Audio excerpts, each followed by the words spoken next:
Bom dia! Mais uma vez com esse livro aqui.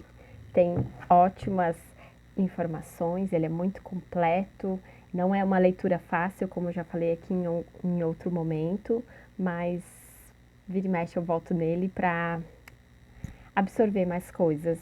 Não é como uma fórmula matemática que você aprendeu aquela fórmula e ela vai funcionar em todos os ambientes, em todos os momentos, em todas as equações. Não vai funcionar assim.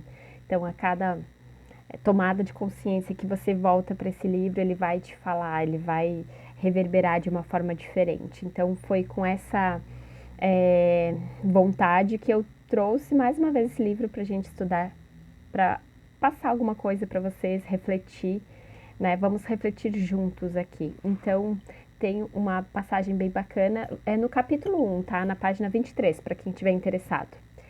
Fala então sobre a consciência, a inocência e a culpa. Às vezes a gente sente culpa, inocência, e a gente está sempre querendo atender aos limites da nossa consciência.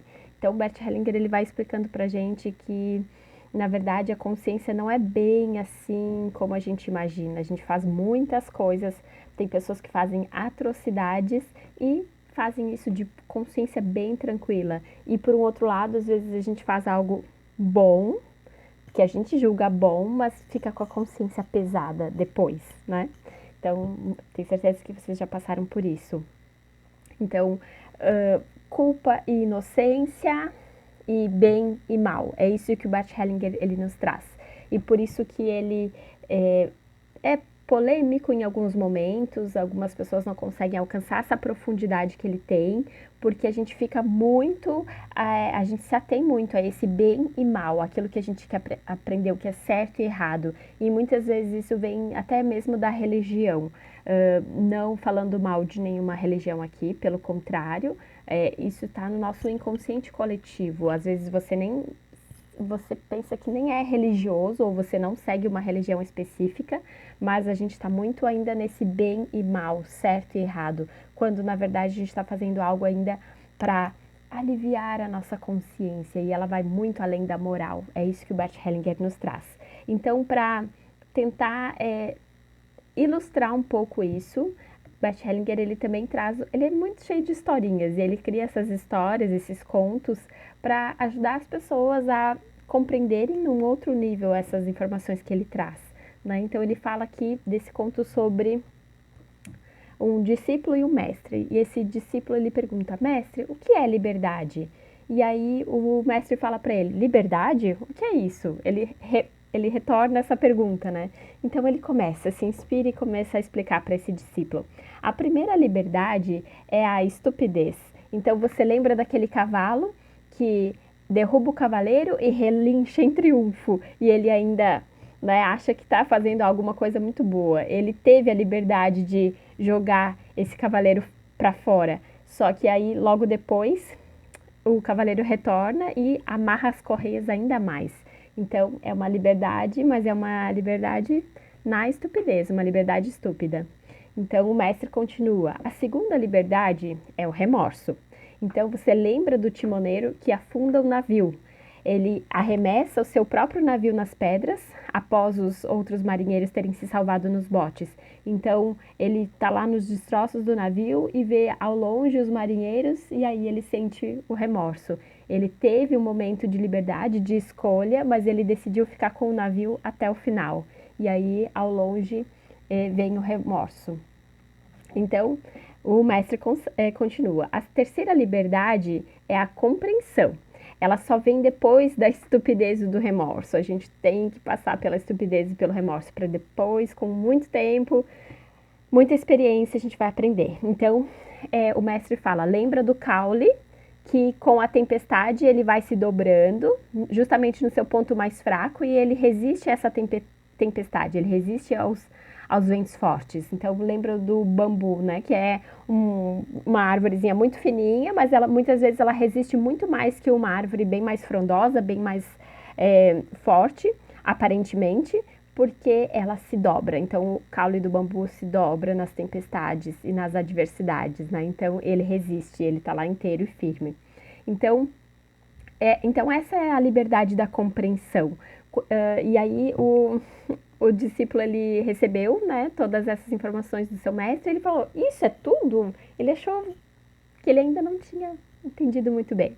Então, o mestre respondeu, muitos pensam que buscam a verdade, mas na verdade é a grande alma que busca esses buscadores, que busca neles a própria verdade. Então a gente acha que está buscando algo e na verdade é esse algo que está nos buscando.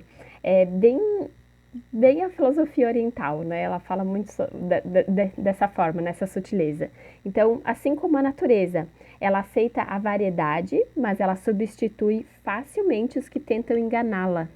E aí, aos que se permitem pensar e buscar neles, concede então uma pequena liberdade. Que é isso que o Bert Hellinger fala, que nós não somos tão livres assim como a gente imagina. Nós repetimos algo da nossa família e a gente nem percebe, nem se dá conta. Então, ele dá o seu último exemplo, o mestre. Ele fala, então, lembra do nadador, que ele, para chegar até o outro lado da correnteza, ele se submete à sua corrente e ele se deixa levar. Então, essa é a última liberdade, a liberdade da compreensão. Quando você se deixa levar por algo para você atingir o seu objetivo. Então, você teria a liberdade de nadar contra a corrente, você teria a liberdade de ir para a direita ou para a esquerda, como você bem entendesse. Mas aí então seria a liberdade da estupidez, seria a liberdade também do remorso. Ah, por que eu não fiz desse jeito? Por que eu fiz do outro jeito? Então, quando essa pessoa que ela está nesse ambiente, que ela se deixa levar por uma certa compreensão, ela vai conseguir chegar onde ela quer.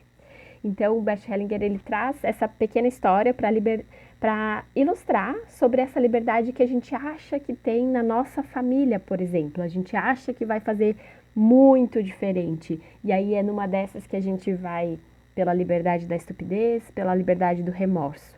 Então, quando a gente se deixa levar por essa compreensão, com amor também, né? Com amorosidade, a gente consegue ter uma pequena liberdade, quem sabe fazer um pouquinho diferente, que é essa fala que a gente fala nos encontros e nos grupos de constelação.